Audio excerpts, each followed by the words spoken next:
লোকসভা ভোটে প্রধানমন্ত্রী নরেন্দ্র মোদীর বিরুদ্ধে ইন্ডিয়ার প্রার্থী হতে পারেন অলিম্পিক পদকজয়ী কুস্তিগির সাক্ষী মালিক।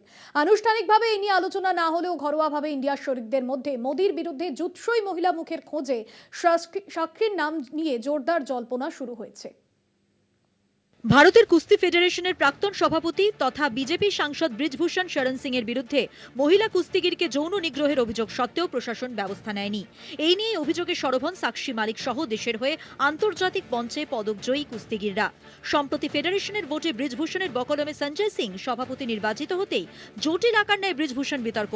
শাস্তি দুরস্থ শাসকের প্রশ্রয় ফেডারেশনে ব্রিজভূষণের দাপট অব্যাহত থাকার প্রতিবাদে অলিম্পিয়ান সাক্ষী মালিক কুস্তির আসর থেকে অবসরের কথা ঘোষণা করেন।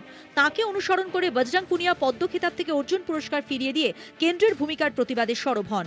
এই নিয়ে দেশ জুড়ে আলোড়ন তৈরি হয়। বিতর্কের চাপে কেন্দ্রীয় ক্রীড়ামন্ত্রক ফেডারেশনের নয়া কমিটিকে সাসপেন্ড করে দেয়।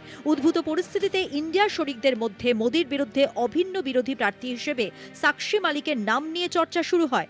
ঘটনাচক্রে গত 19শে ডিসেম্বর দিল্লিতে ইন্ডিয়া বৈঠকে মোদীর বিরুদ্ধে বারাণসী আসনে প্রার্থী দেওয়ার প্রস্তাব দিয়েছিলেন তৃণমূল নেত্রী বাংলার মুখ্যমন্ত্রী মমতা বন্দ্যোপাধ্যায়। সেই প্রস্তাব অনুসারে সাক্ষী একমাত্র ওজনদার নাম, যার জেরে বিড়ম্বনায় পড়তে পারেন মোদী।